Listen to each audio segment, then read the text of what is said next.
Shalom Vald, vous êtes en ligne? Oui, je suis en ligne. Bonjour Boker Tov. Boker Tov, vous êtes Daniel Haïk?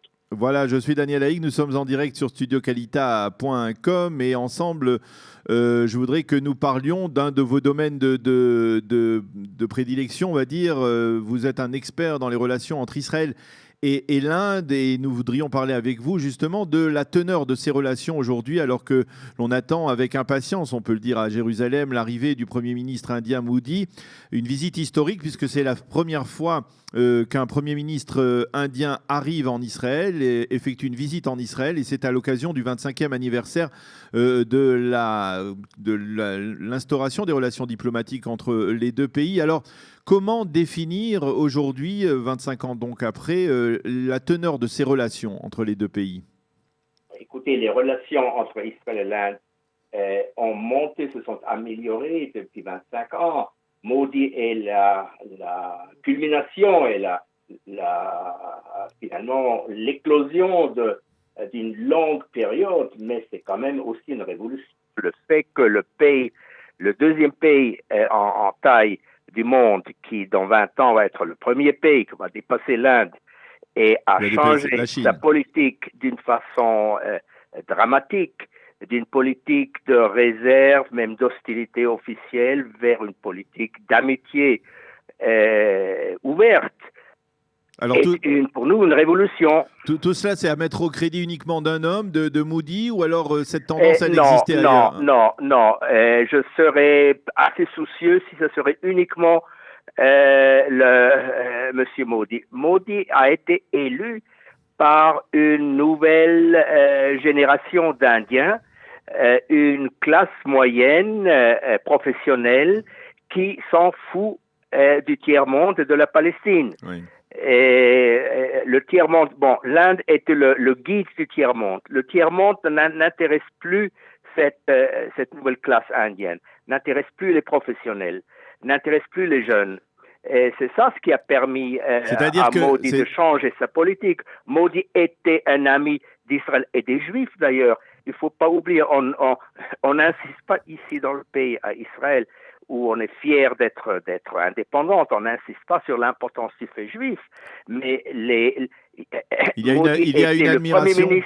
Était le premier ministre de Gujarat, où il y a 60 millions d'habitants, c'est un petit nombre pour l'Inde, et 200 juifs. Et ces 200 juifs ont cherché à se lier à Modi, et Modi les aimait bien. Et donc ça a commencé il y a 20 ans, c'est pas... mais Modi n'aurait pas pu faire ce changement s'il n'avait pas le soutien d'une grande partie de la population. Il faut aussi dire qu'il y a eu, est-ce que j'appelle ça une révolte, une résurgence d'un islam, justement d'un hindouisme militant qui ne supportait plus que la politique intérieure et extérieure de l'Inde étaient continuellement sous la surveillance des musulmans. Les musulmans sont très importants, ils sont 15 ou 20% de la population indienne.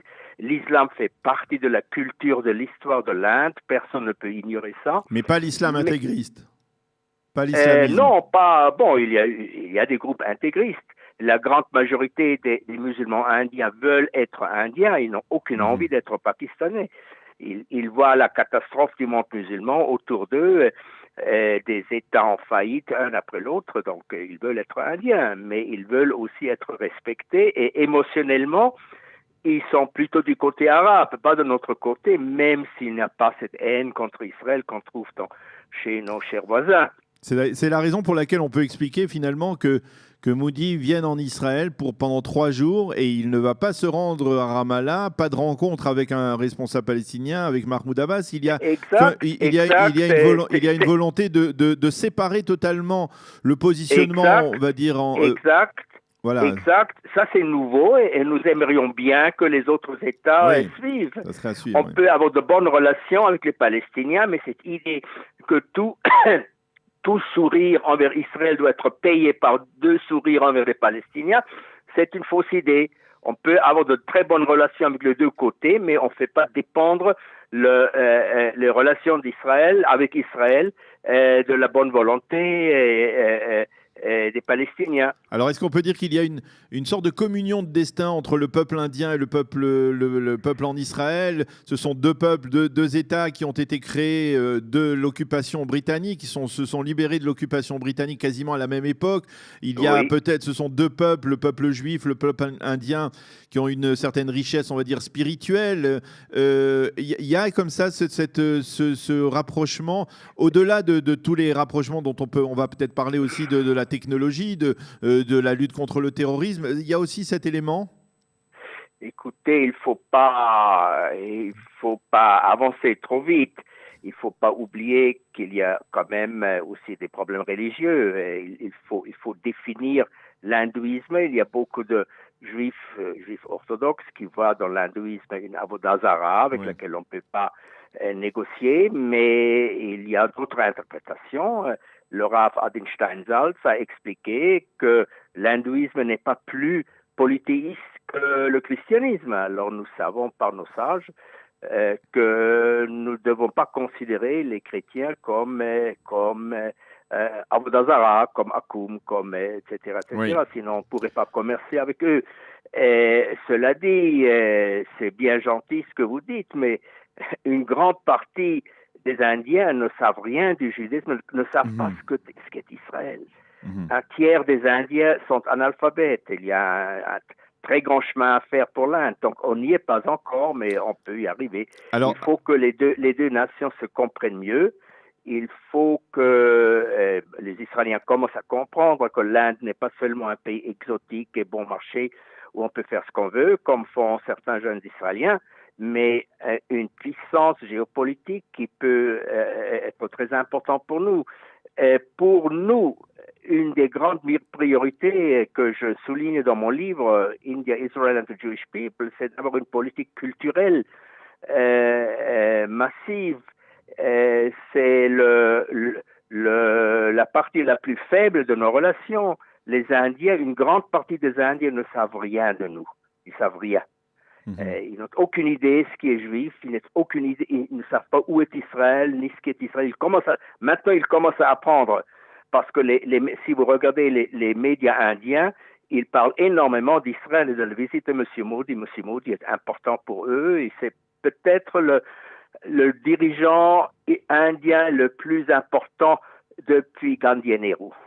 Alors, pour ce qui est on va dire des relations économiques et sécuritaires, on sait qu'il y a un très net développement dans ces deux domaines. Il y a, par exemple, une volonté de renforcer les relations dans le domaine de l'eau. Et je lisais une interview du Premier ministre indien au Israël Hayom hier, dans lequel il disait qu'il était stupéfait de voir comment un pays comme l'État d'Israël, qui était en pénurie d'eau il y a encore quelques années, aujourd'hui dispose d'un surplus d'eau par une politique de désalinisation et de développement de l'eau. Et le problème de l'eau, c'est un problème majeur en Inde. Il y a de la part de l'Inde une volonté de mieux capter le savoir israélien en matière de haute technologie dans les différents domaines, donc de la haute technologie et en particulier dans le domaine de l'eau. Évidemment, l'eau est peut-être le premier problème de l'Inde. Si le problème de l'eau peut être résolu, l'Inde est une grande puissance, c'est une superpuissance, parce que plus que la moitié de la population indienne vit de l'agriculture, qui souffre beaucoup du manque d'eau. Et si Israël peut aider à résoudre ça, Israël contribuera à l'avenir de l'Inde, du peuple indien, comme aucun autre pays actuellement. Et les Israéliens font un effort. Le drip irrigation, je ne sais pas ce que c'est en français, l'irrigation goutte à goutte, oui, du goutte à goutte. se répand. Maintenant, Israël nous sommes un petit pays et les besoins de l'Inde sont énormes. Une petite ferme israélienne pour faire la démonstration de l'irrigation goutte par goutte sert déjà 60 000 personnes. 60 000 paysans, c'est rien en Inde, 60 000 paysans, c'est une goutte. Et est-ce que nous avons la masse et la capacité de servir un pays aussi gigantesque? J'en sais rien. Il y a nous sommes à peine capables de contacter toutes les grandes industries, toutes les grandes firmes indiennes qui peuvent être intéressées. Il y a plus que 1000 presque multinationales en Inde et nous avons 3 attachés commerciaux dans notre Donc représentation indienne. développer. Comment peut-on faire ça? Nous sommes petits, mais on fait un maximum. Eh bien, Shalom Wald, merci d'avoir été avec nous ce matin et de nous avoir éclairé un peu sur la teneur et le volume de ces relations entre l'Inde et Israël à l'occasion de la visite du Premier ministre indien Modi ici en Israël qui débutera cet après-midi. Merci d'avoir été avec nous et bonne journée. Boker Tov. Merci.